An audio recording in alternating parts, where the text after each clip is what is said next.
Surprise, you're fired. This is a reality that many of us could deal with. At any moment, you could be let go from the company you're working with. You could be subject to a layoff or a redundancy, as it's called in the UK. And this guy who I'm going to talk you through in this example is someone who's went through that out of nowhere. He was just informed one day that, his job's gone, right? He's going to be fired from his job. And it was not nice for him to experience. He didn't see any of the signs building up to that. Normally you would, but this is just a stark reminder, and it has some lessons we can learn for our own careers to make as much money as possible and not be exploited by these major corporations. So let's listen to what he has to say. But over the past 10 years, I've witnessed things that I think qualifies me to say that corporate America has no soul. They have no human compassion. And they honestly can't. Because if you look at how exactly companies are run, they're all driven by earnings, profit and loss statements. And you as a person, I've always heard the phrase that you're just a number when you work for a large organization. Over time, what I've learned that means is you represent an expense. A company pays you. So, firstly, right, one thing I noticed through my work experience, and if you're new to the channel, I've worked at some of these banks for over 10 years, the same way he mentioned working in HR for over 10 years. So I worked at Goldman Sachs, HSBC, Morgan Stanley, and so on. And I've had similar experiences to him. And without going into a specific example with naming the company, I'll give you my general experience because I have dealt with a layoff in the past similar to this guy. And one thing I realized over time is you might have a name tag on your desk, you might have a fancy job title. You can't get too attached to any type of corporate identity that they give you because it's always a lot of corporate Kool-Aid. It's just a lot of fluff to keep you motivated, to feel like they value you when they don't value you. Because at the end of the day, as he says, corporate America has no soul, and you're just a statistic. You're a line item expense in any business, right? And typically, if you're in a role where you might be in risk management, you might be in operations, you might be in HR like this guy, you might be doing any role. And again, we're all expenses to the company. But particularly if you're not in a sales role or maybe a trading role or directly close to the money or close to generating the money for the company, you might be seen as more disposable. And this is what this guy's come to realize, right?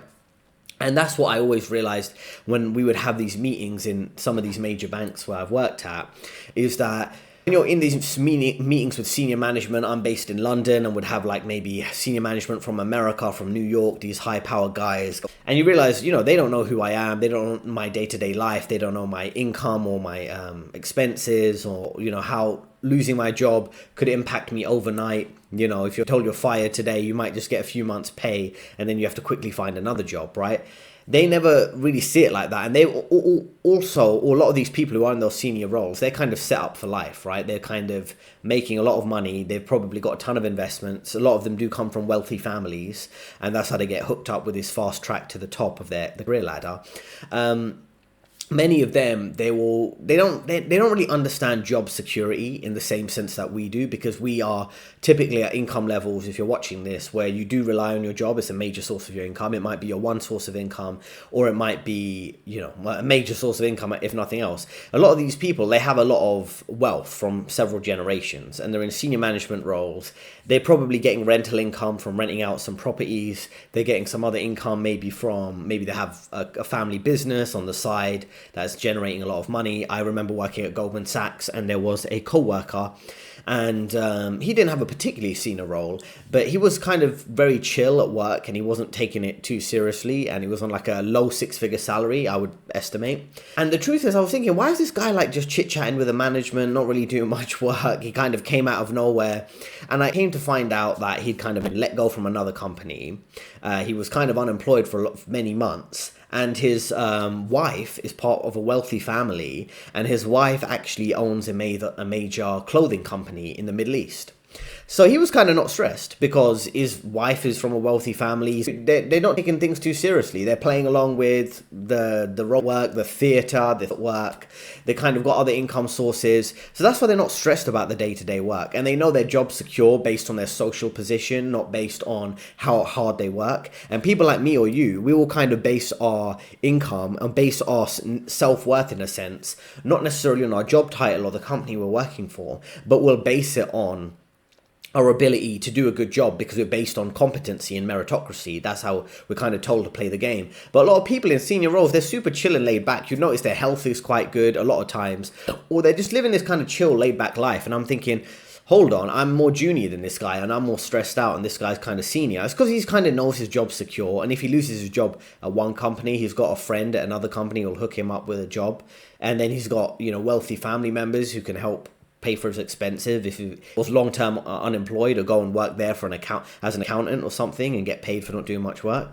So it's a completely different reality we're dealing with here. And one thing you'd always should realize when you are in those meetings with senior management, they don't know you, they don't really care. You're just like a line item expense to them, right? So I kind of approach those people not in a rude way, but I deal with them in a kind of way where I acknowledge it's a fake interaction, right? They don't really know or value who I am.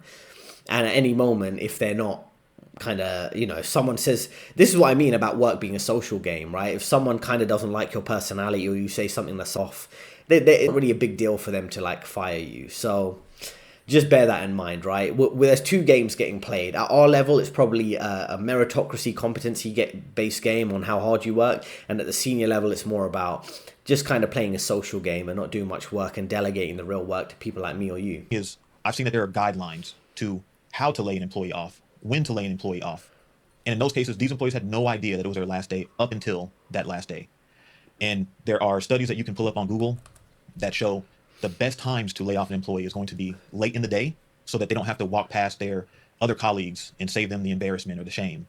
Or that later in the week is the best time to lay off an employee so that they can deal with the anger and the shock over the weekend so they can go into that next week starting to look for other jobs. But the one thing that I noticed during that time period that made me think that it's not only lack of human compassion, it's almost disrespect, is that when they would call those employees in to lay them off or let them go or what have you, they would bring the security guard to walk them out. And if you're talking about shame and embarrassment, I don't know anything else that's more embarrassing than that. So I've dealt with layoffs, and in a case I've dealt with, it was on a Tuesday morning, Tuesday around 10 a.m., I was called into a meeting with senior management, and I assumed it was a layoff because it had been a bit difficult with me in the last few months. I dealt with kind of rude comments from not from senior management, but middle management. I got the impression they were trying to throw me under the bus and blame things on me. And I was documenting everything in writing. And they never like it when you try to defend yourself by documenting everything in writing. And then what ended up happening was I had called to this meeting. I had a quick conversation with a coworker. I think I might be getting laid off based on meeting with these two senior managers out of nowhere. So I went to that meeting. And they just gave me some generic written script that they go through. And then I asked, what was the real issue? They said, it's just your performance. Your performance isn't good. I'm like, can I get some specifics?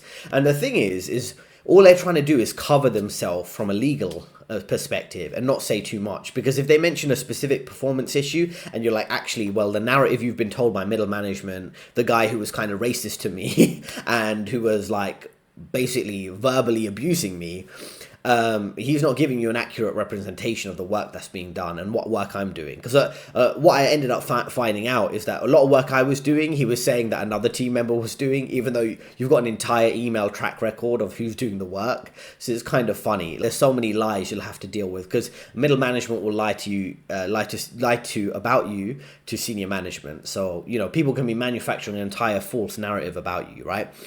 And in that case, I was essentially told, okay, you can leave the office now. And they had security guard ready to kind of take me out, which was a bit unnecessary. I went back to my desk, collected my coat and my bag. I left one or two things and a coworker got it to me the next day when I went to hand in my security pass. And then they kind of wanted me to leave immediately. So I kind of packed my stuff up and left, right, in the middle of the day. And I mentioned one thing to my coworker that this is what happened in that meeting. And I think everyone else could kind of sense it because there was other layoffs. But the point is, they didn't do it at the end of the day. They didn't do it at the end of the week, as would make sense for what this guy said, is you should be laid off when you have a bit more dignity. If it's towards the end of the week, maybe you're laid off on a Thursday afternoon. Fridays you have a day off, you kind of recollect your thoughts and recover from that kind of shocking news. And then Saturday and Sunday you might do a few job applications or plan your schedule for the next few months to find a new job. But this is not how they do it. They do it like on a Tuesday mid-morning, fire you. I didn't mind because I was getting fed up with the job and the co-workers, to be honest, at that point. No respect for you, right? So why are you showing respect for the company or the manager you're working for? Listen to the next clip he's got here. And I know what the process looks like. So I can read the signs pretty well. And the day that I got laid off, it started off with me getting online at about 8 a.m. And I was working for like an hour.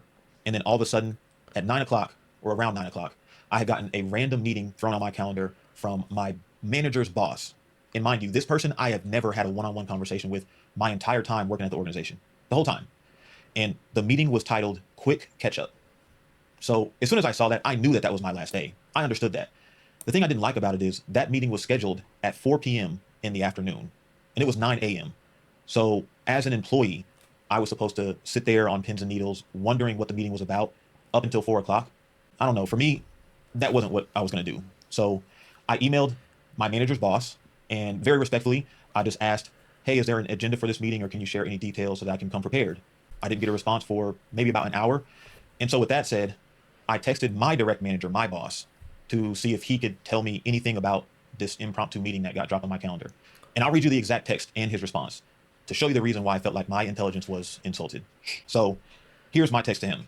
I said, hey, it's Justin. Hope the PTO is going well, and sorry to hit you up on your day off. I had an impromptu meeting hit my calendar this afternoon for a quick catch up. Might you know if all is well, or is my position at risk? So I was even giving them an out to just let me know, just treat me as a human being. Is my position gone? Now here's his response to me.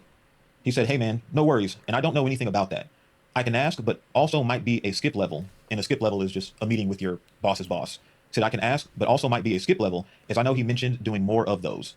Let me see if I can find anything out. Now with all this, I'm not implying that my manager indefinitely knew that I was getting laid off that day. But I feel like based on my experience, it is very seldom that a manager does not know that their employee is about to get let go. What we've got here is quite a good clip, right? So what is he trying to say here? He's trying to say that firstly, they don't respect you when it comes to getting laid off, right?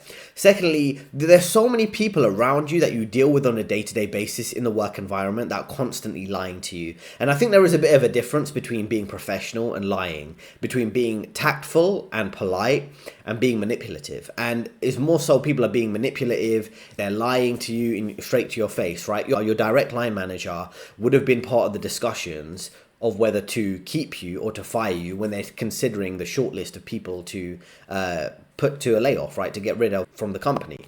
So the fact that your direct manager's on holiday, he's acting like he doesn't know what's going on, he's just putting up to senior management to deal with, is a bit of a, this is what I mean, it's kind of, I don't know if you want to use the phrase stab in the back or underhanded tactics, these type of things that do occur quite often, right? And this is what I would always recommend you do. If you see things heading that way, you can always ask the question directly to your manager. If you've been given 1 day's notice or a few days notice, because what you need to do is prioritize your needs, because the company couldn't care less about you. So what you need to do is, if you need to think about,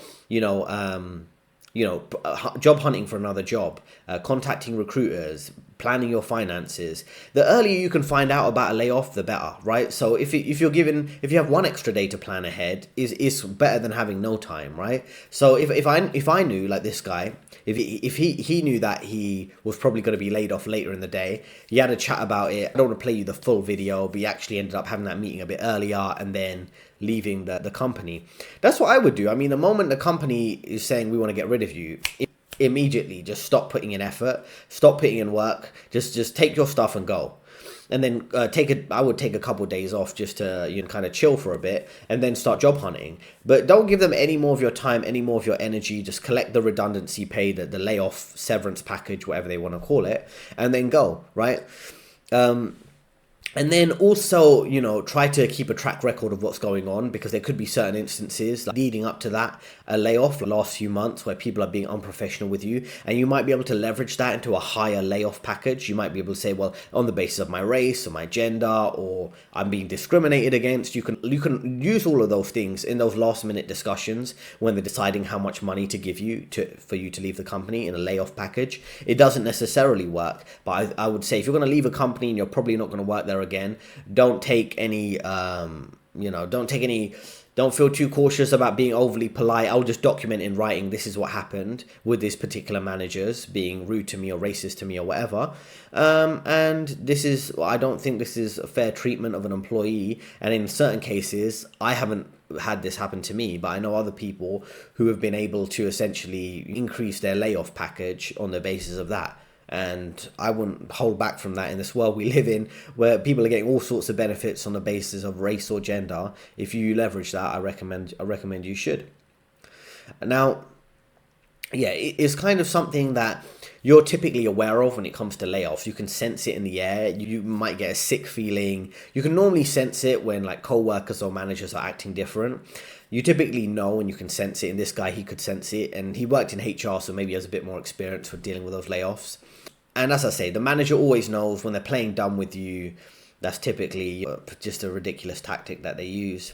And often you'll realize the people who have their performance described in positive ways in annual reviews, they're not necessarily the most qualified people. They're just friends with the manager, and they do a bit of more talking in management meetings. They do a bit more, they focus on their visibility rather than their ability to do the job. And visibility and being seen and being favored by senior management is the key to job security. It's not necessarily your work ethic or the quality of your work. And then one thing I'd encourage everyone out there to do is to break the cycle of this type of behavior where you might be working extremely hard and not reaping the benefits, and all of a sudden out of nowhere they give you a layoff, right? So just kind of only do the work you need to do at work.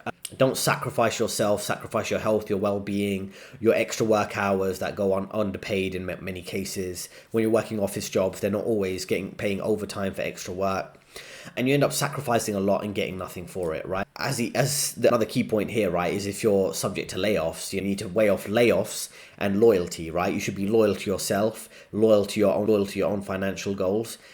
Because if you are dealing with the other L, the layoff, then you realize, a stark reality hits you in the face about the instability of your job security. So I hope you found that helpful, right? Now, layoffs are happening all over the world right now, particularly the West, particularly in finance and tech. Incredibly common. I help my clients take the next step in their career, deal with career challenges. And there's a link in the description for career advice that I provide. Given my background working at some of these top banks in the finance investment banking industry for over 10 years, I'm familiar with the banking environment and the corporate environment in general, right? So the corporate America blues that you can have working in these office environments, I'm happy to help talk you through those challenges. Feel free to reach out to me in the link in the description. There are 2 recommended videos on your screen right now, and I'll see you next time.